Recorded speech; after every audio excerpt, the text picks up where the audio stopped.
D'abord, je vous remercie, je suis très contente d'être là. Je suis ici comme à chaque fois que je parle à l'université de jeux de rôle, à la fois en tant qu'universitaire et en tant que productrice, puisque je travaille dans le jeu de rôle depuis maintenant un certain temps. Je suis partie d'un double constat, le jeu de rôle est le fils du wargame, donc d'un jeu et de la fantasy, et il a noué d'importants liens avec la littérature de jeunesse dans un sens ou dans l'autre, puisque de nombreux jeux de rôle ont été adaptés d'œuvres de littérature de jeunesse, et à l'inverse, le jeu de rôle a donné lieu à une production, peut-être pas pléthorique, mais quand même, de livres dérivés de jeux. De son côté, la littérature de jeunesse est polymorphe et elle possède des caractéristiques particulières, notamment une certaine dimension ludique. C'est une pratique fictionnelle que Nathalie Prince rapproche d'une pratique orale, qui sont assez proches du jeu de rôle. Donc que j'ai abrévié JDR ici, ça prend moins de place. Alors je me suis posé une question, le jeu de rôle n'est-il pas tout simplement une forme parmi d'autres de littérature de jeunesse ? Et ma première réponse a été, mais non. En fait, au vu du marché, quand on va sur les conventions, on voit finalement assez peu de jeunes et le public a tendance à vieillir, même si à l'origine il était plutôt jeune. Et pareil, ces productions se font de plus en plus proches de thématiques adultes qui sont plus proches finalement des séries télévisées que de ce qu'on peut rencontrer en littérature de jeunesse, quoique souvent on a des chevauchements extrêmement bizarres. Donc ma deuxième hypothèse est un peu plus nuancée. Je me suis demandé si le jeu de rôle n'a pas été pensé originalement comme une forme de lecture et de jeu tournée vers la jeunesse. Et je pense qu'il en a gardé une série de traits distinctifs qui le rapprochent de la littérature de jeunesse. D'où mon positionnement théorique. Et donc je vais plutôt parler de jeu de rôle que de littérature de jeunesse, puisque je ne suis pas spécialiste, mais travaillant sur la littérature de l'imaginaire, forcément on flirte toujours avec la littérature de jeunesse. Donc mon plan est en 3 parties, c'est très original. D'abord, donc, je vais essayer de soulever les traits pragmatiques communs, les traits matériels et enfin des traits poétiques. Je fais une petite remarque méthodologique, comme je ne suis pas spécialiste de la littérature de jeunesse, je m'inspire très fortement, je pars de citations ou de grandes idées de Nathalie Prince, donc dans son ouvrage théorique sur la littérature de jeunesse, puisqu'en fait, je me suis trouvée à le lire par hasard. Enfin, pas complètement par hasard, parce que j'avais bien vu qu'il y avait un colloque sur la question. Et au fur et à mesure de sa lecture, j'ai fait des bonds en me disant que quand même, il y avait des traits communs qui étaient assez impressionnants. Donc c'est en fait finalement le résultat de mes réflexions que je vais développer ici. Alors un premier trait commun, c'est celui de l'interactivité. Nathalie Prince dit « C'est ici le destinataire qui fait l'œuvre », comme souvent dans la littérature, je ne vais pas refaire écho, comme si la littérature de jeunesse était interactive, consacrant cette subjectivité enfantine vers laquelle la littérature de jeunesse a toujours semblé tendre. Alors par essence, le jeu de rôle est une activité interactive, dans la mesure, en fait j'étais un peu vite, dans la mesure où il y a interactivité entre le produit que vend l'éditeur et le meneur de jeu qui va lui-même faire sa propre sauce, et ensuite la pratique orale et pragmatique du jeu de rôle autour de la table, où finalement l'histoire qui est proposée par le meneur est explorée, modifiée, voire radicalement changée par les joueurs autour de la table. Et Nathalie Prince, à un moment, donne un portrait de l'enfant pendant la lecture que j'ai trouvé assez savoureux. L'enfant adopte une activité excentrique, extravagante, exagérée. Il n'écoute pas l'histoire, il réagit de manière originale et propre. Bon, ça, c'est pour le petit. Sinon inattendu à celle-ci, il s'intéresse et s'attarde selon son rythme à des détails sans considération de la diégèse, de l'ordre ou de la filiation. Et alors, ce que j'ai trouvé assez drôle, c'est que finalement, ce portrait de l'enfant ressemble à celui du joueur turbulent, celui qui n'écoute pas, a une activité excentrique, extravagante, et même du joueur en général, les joueurs ont quand même une fâcheuse, ça dépend comment on prend la chose, mais ils ont tendance souvent à s'attarder sur des détails de l'histoire, de temps en temps passant à côté de l'histoire en elle-même, à faire des gros plans sur des détails, et donc finalement à s'intéresser à des choses qui n'ont pas forcément de rapport avec l'histoire de départ. Voilà. Alors ma deuxième caractéristique, c'est l'énonciation double, que j'ai trouvée très intéressante. Nathalie Prince dit à un moment, les écrivains, les dessinateurs destinent donc diversement leur travail en fonction d'une part d'un médiateur qui va acquérir le livre et qui doit être vite séduit par une couverture, un titre ou une référence critique, et d'autre part en fonction d'un enfant auditeur-lecteur. Et alors ce qui est drôle, c'est que finalement ce principe d'énonciation double fonctionne dans le jeu de rôle, puisque les livres de jeux de rôle sont principalement achetés par ceux qui seront destinés à être meneurs, donc à tout lire et à mener la partie, donc ce que j'appelle le meneur-médiateur, qui en fait est la figure de l'adulte, voilà. on s'entend, et qui va proposer cette histoire aux joueurs qui, eux, vont avoir une deuxième lecture, mais qui ne sera pas la même, et surtout, ils ne vont pas tout lire. Donc finalement, le livre de jeu de rôle doit s'adresser à la fois aux meneurs et à la fois aux joueurs, et cette préoccupation est souvent très présente dans les produits de jeu de rôle, puisqu'on a des livres pour le meneur, des livres pour le joueur, et à l'intérieur de certains livres, on a des passages qui sont balisés comme pouvant être lus par tout le monde, et d'autres passages qui sont balisés comme étant spécifiquement réservés aux meneurs. Voilà. Alors parfois, on a des erreurs d'aiguillage, mais globalement, cette double énonciation est bien balisée. Troisième caractéristique, c'est l'oralité. Il apparaît premièrement que la narration enfantine suppose la possibilité de sa reproduction orale, c'est de l'écrit qui peut être dit ou redit. Et effectivement, si on se penche sur les ouvrages de jeux de rôle, les marques d'oralité sont omniprésentes dans le jeu de rôle. On a des choses typographiques, on a de l'italique, on a évidemment des guillemets, on a un langage qui est assez oral, on a des passages qui sont dits parfois explicitement à lire, par exemple des répliques ou des dialogues entre personnages ou même des descriptions parfois. Souvent, on s'adresse au lecteur. Et souvent aussi, la voix des personnages non-joueurs, enfin les personnages non-joueurs sont représentés davantage par ce qu'ils disent. Donc on a un paragraphe qui est, disons, la citation type du personnage non-joueur, bien plus que par une longue description objective. Puisque finalement, c'est par l'oralisation de ces personnages qu'ils vont prendre vie. D'autre part, évidemment, le jeu de rôle est une pratique orale. Je ne l'ai pas dit, mais enfin, ça me paraissait évidente. Et cette pratique orale n'est pas seulement narrative. Nathalie Prince souligne, en même temps qu'on lit, on commente, on contredit, on s'étonne, l'enfant n'est pas passible, il double l'écrit d'un exercice oral. Or, en fait, le jeu de rôle est une activité orale de narration, on raconte ensemble une histoire, mais aussi de commentaires. Nombreux sont les commentaires autour de la table sur la prestation d'un des joueurs, sur éventuellement s'il y a une ficelle de scénario énorme, quelqu'un va s'exclamer « Oh là, mais c'est n'importe quoi ». On a des commentaires sans fin sur les règles. Bref, le jeu de rôle qui, dans sa forme la plus pure, devrait être une activité orale, est aussi une activité métadiscursive de commentaires. On commente ce qu'on est en train de faire. Et en cela, et je reviendrai sur cette notion, j'ai trouvé que le jeu de rôle, comme la littérature de jeunesse, se rapproche de l'art de la narration théorisé par Walter Benjamin. J'ai trouvé ça dans l'article de Hans Eno Ewers.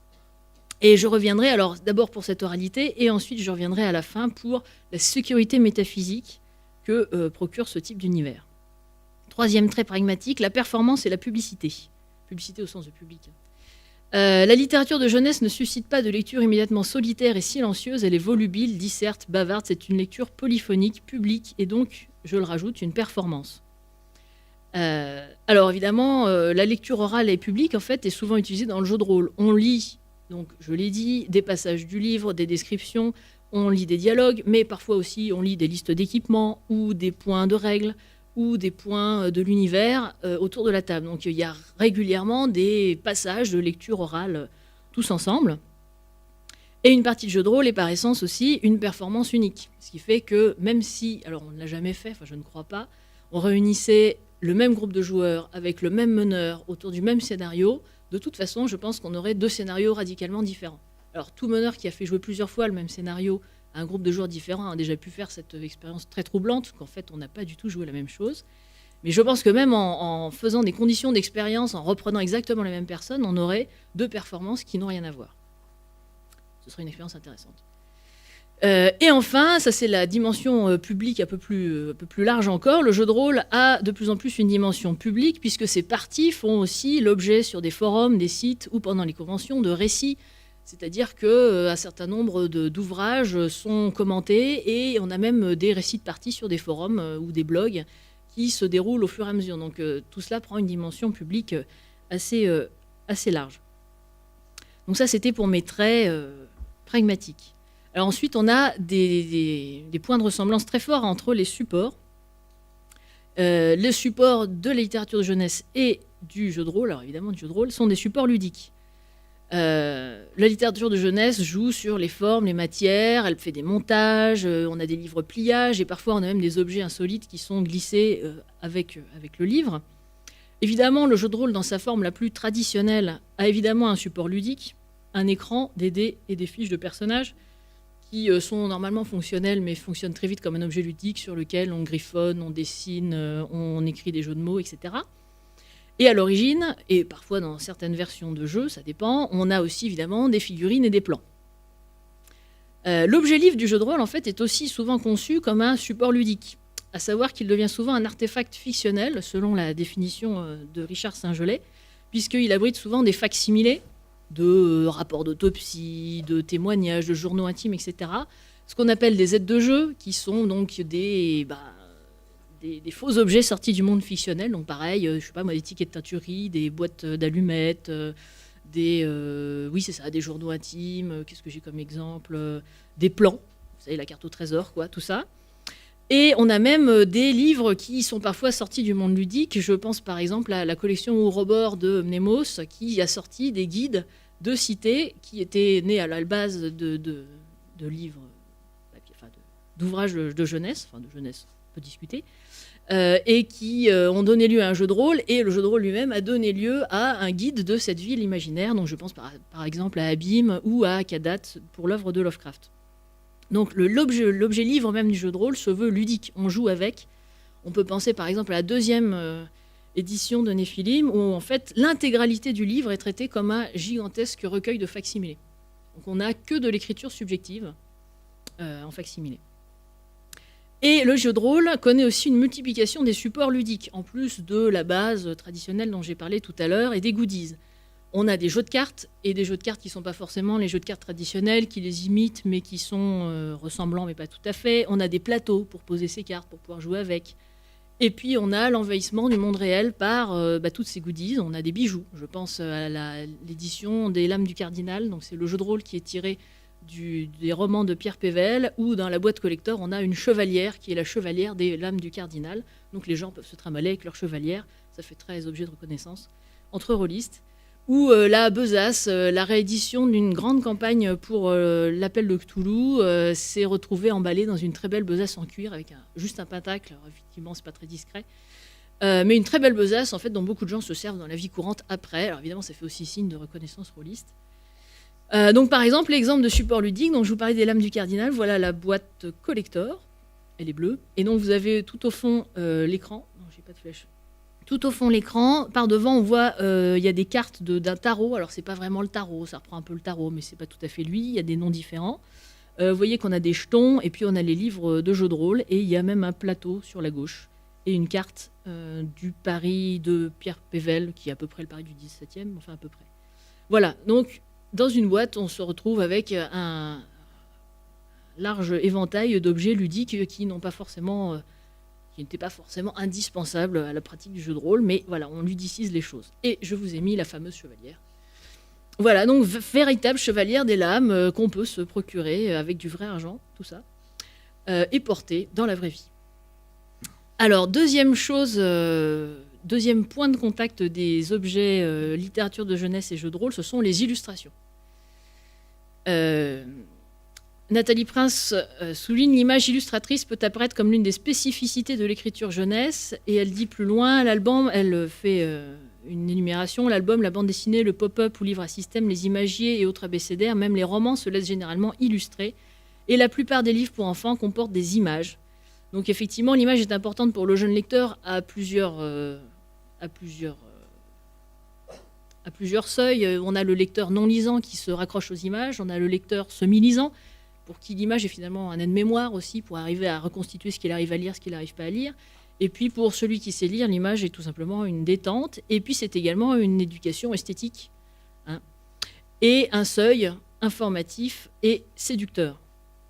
Le jeu de rôle, lui, s'adresse à des lisants, à quelques exceptions près quand on fait du jeu de rôle pour les tout petits. Mais l'importance et la fonction des illustrations sont en fait assez similaires, ce qui est assez troublant. D'abord, on a l'effet seuil que constitue la couverture. Donc, il est le même. La couverture doit être à la fois informative. À quoi est-ce qu'on va jouer? Il faut qu'on ait quand même une vague idée et qu'on ne soit pas complètement trompé par l'extérieur. Et séducteur, puisque finalement, dans une boutique, on peut feuilleter le livre, mais comme il fait souvent 300 pages, il est quand même très difficile de se faire une idée de ce qu'il y a dedans. Et parfois, on achète des choses sur la couverture, un peu comme tout lisant. Les illustrations aussi sont centrales dans le jeu de rôle puisqu'elles facilitent le travail de l'imagination du meneur, puisque quand le meneur lit les livres de jeu de rôle, il doit se tailler une représentation du monde, donc il cède des images. et des joueurs. Et l'intérêt évidemment des illustrations, c'est de se créer des référents communs entre les différents joueurs et le meneur pour qu'on n'imagine quand même pas tous des choses complètement différentes. Donc il y a une espèce d'ancrage imaginaire très important. Et du coup, alors ça c'est le contre-coup qui n'est pas forcément bon pour l'image, le rôle imparti narrativement à l'image reste minime. L'image est là pour expliciter ou clarifier un texte qu'elle se contente ainsi d'accompagner, de seconder. Et effectivement, quand on est dans la pratique, dans le travail d'éditeur de jeux de rôle, on se rend compte que l'illustrateur, il y a des exceptions parfois, certains auteurs travaillent de concert avec les illustrateurs, voire parfois l'illustrateur est premier, mais c'est très rare. En général, les auteurs ou les rédacteurs créent leur texte, font ce qu'on appelle un briefilus, entre guillemets, donc un petit texte expliquant ce qu'on veut comme illustration, et donnent la commande à l'illustrateur qui fait ce qu'il peut pour contenter les auteurs. D'où effet quand même, d'où rôle assez secondaire, ce qui est parfois un peu triste, parce que je pense que les illustrateurs ont aussi une belle imagination graphique. Et enfin, je souligne que le jeu de rôle utilise d'autres types d'images, plans, cartes, schémas. Et enfin, je fais aussi remarquer qu'il y a une illustration qui est absolument privilégiée dans le jeu de rôle, c'est celle de l'écran de jeu. Alors j'en ai mis là, non ça c'était couverture seuil. Alors l'écran de jeu, voilà, c'est cette espèce de paravent, on l'appelle aussi le paravent, qu'on déplie devant le meneur pour qu'il cache ses jets de dés, son petit matériel, il le cale avec son café. Et donc c'est une illustration privilégiée. Pourquoi ? Parce que finalement quand les joueurs se tournent vers le meneur de jeu, ce qui arrive dans 80% des cas, c'est la première image qu'ils voient, c'est même une image écran. Donc ils ne voient que ça, c'est finalement l'illustration fondamentale, celle qu'on regarde pendant toutes les parties, donc parfois pendant des centaines d'heures. Et donc cette illustration est absolument capitale. Alors j'en ai mis quelques-unes. On peut voir qu'il y a des styles extrêmement différents, du style abstrait sur la droite en noir avec Néphilim, l'illustration flamboyante pour Agone en haut à gauche. Vous avez une illustration juste en dessous plus réaliste, c'est celle pour l'appel de Cthulhu. Mais quand on regarde au fond, on voit des statues, elles sont euclidiennes, mais leur vue est peut-être insupportable. Et en dessous, j'ai mis un écran qui a une dimension beaucoup plus narrative avec des dragons. C'est celui de la nouvelle édition de Stormbringer qui s'appelle Moonblade. Voilà, d'où l'écran, c'est une illustration qui est évidemment centrale puisqu'on la regarde beaucoup. Je voulais parler des couvertures seuils, je sens que le temps glisse. Voilà, c'était pour montrer qu'il y a des seuils, et par exemple dans les éditions de Néphilim, on voit très vite que la couverture est aussi un indicateur, puisque la plupart des couvertures, comme vous voyez, sont de type plutôt abstraite, un peu ésotérique, bizarre. Sauf celle où on a un personnage qui était celle de la 3e édition du livre pour les joueurs, où la 3e édition se voulait revenir à quelque chose d'un peu plus super-héros et voulait attirer un public plus jeune. D'où une figuration sous la forme d'un personnage qui est quand même beaucoup plus facile à appréhender qu'un astrolabe étrange sur fond ésotérique de gravure. Voilà. Alors, je passe à des traits poétiques. De la poétique, donc de la littérature de jeunesse et du jeu de rôle. Alors la première chose, c'est le didactisme. Alors le didactisme en jeu de rôle, c'est quelque chose d'assez étrange, puisqu'en fait, les rôlistes sont finalement en situation artificielle d'apprenants quand ils sont face à un nouveau monde fictionnel ludique. C'est-à-dire que les enfants apprennent des choses sur le monde réel, le rôliste, lui, doit apprendre des choses sur un nouveau monde qui existe, donc ils sont quelque part, effectivement, en situation d'apprenant. Et si on regarde les livres de jeux de rôle, tout est mis en forme de manière, je pense, assez inconsciente. Je pense que personne s'est dit, oui, les rôlistes sont des apprenants, alors il faut hiérarchiser l'information. Non, non. Finalement, c'est quelque chose qu'on apprend à l'école et qu'on a reproduit, je pense, comme ça. Le jeu de rôle est par essence didactique, donc il y a beaucoup de discours explicatifs, et délivre des informations qui sont toujours hiérarchisées. Donc découvrir un jeu de rôle, c'est découvrir un nouveau lexique. Donc généralement, les livres de base sont remplis de glossaires, voire des encarts, où on met des définitions. Les règles partent évidemment toujours du plus général, qui est le moteur de jeu. Pour réussir une action, on prend un des temps, hop, on le jette, il faut faire en dessous, point. Bon, ça c'est facile. Et au fur et à mesure qu'on dérive dans les règles, on se met à entrer dans des considérations de plus en plus byzantines, jusqu'au moment où on fait des extensions de règles dans d'autres livres qu'on vous vend, et où là ça devient très très byzantin. Et pareil, la description du monde part évidemment du plus large, la description du monde en général qui a un niveau de détail extrêmement grossier, et au fur et à mesure des extensions du jeu entre dans le détail jusqu'à baliser carrément des quartiers ou des villes, voire des appartements. Et alors ce qui est très drôle, c'est qu'en effet retour, certains suppléments de jeux de rôle qui sont plutôt réalistes, alors on ne peut pas forcément dire que Cthulhu et l'univers de Lovecraft soient réalistes, mais enfin quand même il y a un fond de réalisme, Certains suppléments de jeux de rôle sont du coup, à l'inverse, très proches des encyclopédies historiques. Je pense justement à Cthulhu qui sort des extensions sur les années 20, sur 1890. Ils ont sorti un supplément de 400 pages sur le Londres des années 90. Autant dire qu'on est quand même très très proche du livre d'histoire, surtout qu'on croise peu de créatures Lovecraftiennes et beaucoup de reproductions de gravures d'époque sur la taille des moustaches, quel chapeau portait-on, les robes des femmes, les vestes des hommes, quelle canne adopter, qu'est-ce que c'est qu'une canne épée, etc. Donc finalement, le didactisme rôliste parfois se double même d'un didactisme historique assez drôle. Alors, deuxième trait poétique commun, c'est le personnage, qui est central à la fois dans la littérature de jeunesse et dans le jeu de rôle. Alors, en littérature de jeunesse, Nathalie Prince fait remarquer que le personnage est plus fonctionnel que mimétique. Alors du coup, je peux m'interroger sur cet équilibre dans le jeu de rôle. Dans le jeu de rôle, on a un équilibre entre fonctionnalisme et mimétique. À savoir qu'un personnage de jeu de rôle, à l'origine, est fonctionnel. Il sait, 1, se battre, ou 2, baratiner des gens, ou 3, séduire, 4, aller voler des gens, être discret, enfin bref. C'est une fonction. Qu'est-ce que je vais faire autour de la table? Comment est-ce que je vais agir sur le monde autour de moi? D'où tout cela est retransmis par des listes de caractéristiques ou d'attributs. Est-ce que je suis grand? Est-ce que je suis petit? Fort? Beau? Pas beau? Intelligent? Pas très intelligent? Sachant que l'intelligence, c'est toujours quelque chose d'extrêmement délicat à manier en termes de jeu, puisqu'on a un joueur derrière qui, lui, a un cerveau. Et par une liste de compétences ou de traits. Bref, qu'est-ce qu'on sait faire? Par ailleurs, le personnage de jeu de rôle, on lui impose aussi quand même une certaine enveloppe mimétique. Qui je suis, comment je m'appelle, c'est indispensable. Quand est-ce que je suis né, quel est mon passé, quelle personne connaît. Enfin bref, un personnage de jeu de rôle, c'est aussi une fiche d'état civil à la Balzac.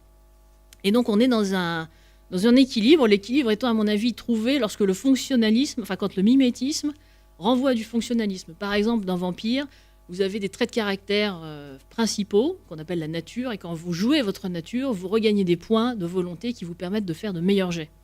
Du coup, en fait, on a à la fois un mimétisme, une fonction mimétique qui va donner un trait à un personnage, mais qui a une fonction dans le jeu, qui va lui permettre de mieux réussir certaines choses. De même, on peut investir des points pour avoir des contacts, des alliés, ce qui finalement définit un carnet d'adresses, donc c'est plutôt mimétique. Seulement, ça a une fonction, puisqu'on appelle ses alliés selon des règles très précises pour venir nous aider dans la fiction. Du coup, il y a vraiment un grand rapport entre les deux. Deuxième chose, le personnage de littérature de jeunesse est un être désirant, comme s'il n'était réduit à n'être que l'élément cohérent, le fil directeur d'une intrigue assimilée à une quête, celle du désir. Alors la quête et le désir du personnage de jeu de rôle, ça me paraît être très important parce que ça motive son action et ça dissimule l'artifice de la fiction. Il n'y a rien de pire qu'une table de joueurs qui n'a aucune motivation et qui va faire le scénario parce qu'ils sont là pour jouer. Hein. Alors ils n'ont aucune raison de le faire, mais ils vont y aller parce que quand même ils sont là pour jouer, sinon il n'y a pas de scénario, on ne va rien faire. Et voilà. Et donc ça c'est vraiment le pire. Donc on essaye de donner des motivations aux joueurs. Je vais sauver la princesse parce que c'est ma cousine. Ou je vais aller faire la mission qu'on me donne parce que j'ai besoin d'or pour comploter contre mon père ou je ne sais pas quoi. Ce désir maintenant est souvent inscrit dans le dispositif du jeu lui-même. On joue soit des néphilim ou des vampires qui cherchent un état de pureté originelle. On peut jouer des inspirés qui se battent contre les méchants du masque. On peut jouer des flics, ça c'est facile, on résout des enquêtes, c'est notre travail. On peut jouer des investigateurs. Voilà, on cherche des choses sur le mythe de Cthulhu. Alors, quand on croise un profond, on y va parce qu'on a une vraie motivation. On est investigateur, quoi. Voilà. Donc ça, souvent, pareil, c'est le dispositif du jeu qui met en avant cette motivation, histoire qu'on dissimule un peu l'artifice de la fiction. On n'est pas juste autour d'une table pour jouer. Et troisième point, l'identification trouve son accomplissement quand le personnage vieillit au sein même de l'œuvre en suivant l'âge de ses lecteurs. Le vieillissement du personnage, c'est un mécanisme important et il est même capital dans le jeu de rôle puisque en vieillissant, le personnage finalement devient plus mimétique que fonctionnel. Il commence à acquérir, alors il a perdu des proches, il a perdu des membres, il a des cicatrices, enfin il a un passé tragique, etc. Au point même que parfois on se retrouve avec des personnages qui sont beaucoup moins fonctionnels parce que du coup ils savent faire beaucoup moins de choses, mais auxquels on est beaucoup plus attaché parce qu'ils sont beaucoup plus proches de la réalité d'une personne. Et cela d'autant plus qu'il y a un effet de temps qui est très important, enfin qui est très intéressant à mon avis, c'est que le passé du personnage, donc ses aventures, se superposent au passé du joueur.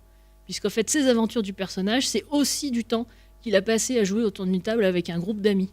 Et en plus, ces amis sont les témoins de se passer du personnage. Du coup, il y a quelque chose de très très fort sur la temporalité qui se crée. D'où parfois les drames où on a expliqué que les héroïnes devenaient fous parce que leur personnage était mort. Bon, je pense qu'on va peut-être pas parler de ça. Mais effectivement, il y a un investissement affectif qui est souvent très très fort du fait de cette prise de réalité du personnage qui est en rapport avec le temps qui y est passé, et notamment le temps que les joueurs passent autour de la table. Enfin, intertextualité et stéréotypie, et là, tempus fugit. La littérature de jeunesse est un vaste champ d'intertextualité. Son fonctionnement poétique serait établi sur des codes précis de reprise, d'écho, de répétition, donc c'est toujours Nathalie Prince, et de récurrence qui sans doute contribuent à produire de la stéréotypie. Je souligne que ce fonctionnement est à la fois un outil didactique, on apprend des grandes catégories, le grand méchant loup, les petits cochons qui sont un peu pas très malins, tout ça. Un outil de concision, ça permet d'aller au cœur de l'action très vite, et une ouverture vers la variation. Après, on peut jouer avec les stéréotypes. On retrouve ce rapport à l'intertextualité et à la stéréotypie dans le jeu de rôle, et ce, par exemple, dès la création des personnages, puisqu'on peut jouer... Alors, au départ, on jouait 3 stéréotypes, qui étaient les mêmes dans le jeu vidéo d'ailleurs, qui sont en fait la reprise des 3 grandes catégories indo-européennes, hein, le mage, le guerrier, le voleur. Ce sont les 3 fonctions indo-européennes, tout simplement. On peut jouer aussi des stéréotypes un peu culturels. Alors, par exemple, liés aux éléments. Dans Néphilim, on joue des Néphilim qui sont reliés aux 4 éléments, plus un 5e qui est la lune. Évidemment, le feu, c'est plutôt la guerre, et l'air, c'est plutôt l'intelligence. Et puis, on a aussi des systèmes de création de personnages avec des croisements. Par exemple, dans Les Lames du Cardinal, on prend 2 stéréotypes et on les croise pour faire un personnage. Donc des stéréotypes du XVIIe siècle, puisqu'on joue dans l'univers de Pévelde, on peut croiser un mousquetaire et un libertin. Et pof, on joue un mousquetaire libertin. Voilà, ce qui est plutôt assez bien fait. Et même dans les livres de jeux de rôle, les livres de base, on a souvent ce qu'on appelle les personnages prétirés qui sont rien d'autre finalement que la concrétisation des stéréotypes qu'avaient les auteurs quand ils ont créé ces classes-là. Voilà, c'est une espèce de guide. Alors vous jouez un guerrier, ben voilà ce que vous pourriez faire, bla. Vous pourriez faire différemment aussi. L'intertextualité de la littérature de jeunesse provient de références souvent scolaires, alors scolaires au sens très large du terme. Hein. Souvent, c'est aussi les parents qui fonctionnent comme ça, mais les fables, les contes, tout ça, enseignées dès le plus jeune âge, donc par différents canaux. C'est pas que l'école, heureusement. Ou malheureusement, je ne sais pas. L'intertextualité et la stéréotypie dans le jeu de rôle vient plutôt de ce qu'on appellerait la culture geek avec David Perron. Et fonctionne sur le principe d'écart minimal, alors sur un principe d'écart minimal qui n'est pas forcément celui qu'entendait Marie-Laure Ryan à propos des mondes fictionnels et des mondes possibles. Donc je rappelle de quoi il s'agit. Donc ce principe d'écart minimal, j'ai repris la formulation de Françoise Lavocat parce qu'elle est très claire.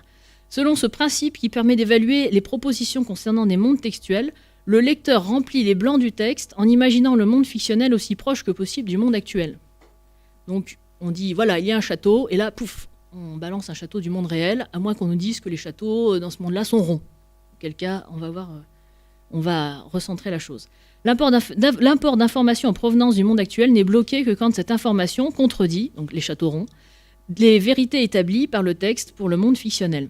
Alors il me semble que ce principe d'écart minimal n'est pas exactement le même, ne fonctionne pas exactement ainsi dans le jeu de rôle, puisqu'il me semble que l'un des modes de référence de ce principe d'écart minimal est celui de la culture geek. C'est-à-dire que l'encyclopédie de référence pour ce principe d'écart minimal n'est pas nécessairement l'encyclopédie réelle du lecteur, mais bien plutôt un tissu de référence xéno-encyclopédique, là je reprends les concepts de Saint-Gelais, qui fait sens pour la communauté rôliste. On peut très facilement dire, voilà, c'est un vaisseau comme l'étoile noire, point. Et là, la référence, elle n'est pas faite sur le monde réel, mais elle est bien faite sur un monde fictionnel, mais qui est commun à tous les gens qui sont autour de la table. Ça va très vite, c'est très pratique. Mais effectivement, le monde de référence, c'est pas le nôtre, c'est quand même celui de Star Wars. Oui, voilà, je savais bien que c'était trop long, comme d'habitude. Mais j'ai bientôt fini. Alors, ça permet du coup, je vais passer sur Nathalie Prince. Tout ça permet une gestion économique de la fiction et de la narration. Donc, en effet, le jeu de rôle a besoin d'une certaine rentabilité narrative. D'abord parce que c'est une pratique d'improvisation. Du coup, le meneur de jeu ou les joueurs, mais surtout le meneur, quand on lui demande on entre dans une auberge, elle n'était pas forcément prévue ou décrite dans le scénario ou dans le livre, il faut qu'il improvise une auberge. Et du coup, en improvisant, forcément, il puise dans ce fond de référence intertextuelle et stéréotypée de l'aubergiste bedonnant, de la jolie petite serveuse avec la jupe un peu courte et à la poitrine opulente, etc. Bon, c'est un peu machiste ce que je viens de dire. C'est pas très gender study. Mais en plus, oui, non. D'autre part, on a aussi un problème de multiplication. Il faut se rendre compte qu'un scénario de jeu de rôle, c'est beaucoup plus long qu'un scénario de cinéma. Alors quand on voit le temps que prennent par exemple parfois les scénaristes, voilà, c'est beaucoup plus long qu'un scénario de cinéma, et surtout à partir d'un monde fictionnel de jeu de rôle, on va créer un nombre de scénarios invraisemblables par rapport à ce qu'on ferait au cinéma avec un même monde fictionnel. Du coup, il faut quand même s'appuyer sur une certaine rentabilité économique du jeu de rôle pour pouvoir créer 5, 10, 15, 20, 25 histoires dans le même monde. Ce qui est quand même pas forcément évident. D'où, évidemment, de temps en temps, on fait appel à, enfin souvent, on fait appel à de l'intertextualité, de la stéréotypie, ne serait-ce que parce que il faut avoir une rentabilité narrative bien supérieure à beaucoup de médias, en fait. Et plus profondément, probablement que cette intertextualité, cette stéréotypie relève d'un besoin de stabilité métaphysique, peut-être, face à la complexité du monde. Le jeu de rôle est une narration sérielle au long cours qui repose donc sur l'intertextualité et la stéréotypie. Et, alors je cite Anne Besson. Anne Besson expliquait dans sa thèse « Le but ultime de l'activité, alors elle disait de lecture, mais je vais dire fictionnelle, est de fournir en contrepoint des complexités de l'existence humaine des modèles d'une conciliation efficace, d'une cohérence possible contre le chaos quotidien, et de résoudre le dilemme de l'identité, où le sujet se veut toujours identique à lui-même dans la diversité de ses états successifs. » Et si on donne crédit à Anne Besson, on peut se dire que, en tant que narration sérielle, intertextuelle et un peu stéréotypée, le jeu de rôle constituerait alors une expression privilégiée de cette quête de sens et de stabilité dans le monde qui nous entoure. Et du coup, je reviens à Walter Benjamin. Par ce fonds de sécurité métaphysique, le jeu de rôle, comme la littérature de jeunesse, appartiendrait bien à la catégorie de ce qu'il appelle l'art de la narration et qu'il oppose au roman moderne, bourgeois, qui naît au 17, 18, 19e siècle, surtout 19e. Alors, en conclusion, et je n'ai dépassé que de 2 minutes, donc il existe bien des points de ressemblance entre le jeu de rôle et la littérature de jeunesse. Il s'explique probablement par la filiation qui est désormais très lointaine au point qu'on a tendance à l'oublier, en fait, qui permet de repenser, ça c'est pour les théoriciens du jeu de rôle comme moi, de repenser certains données du jeu de rôle qui paraissent évidents et qui en fait ne le sont pas et qui viennent très probablement de cette filiation. Et ces similitudes me semblent être la marque de la réjuvénation des cultures et des pratiques adultes qui viennent puiser de plus en plus aux sources de la culture d'enfance. Je vous remercie.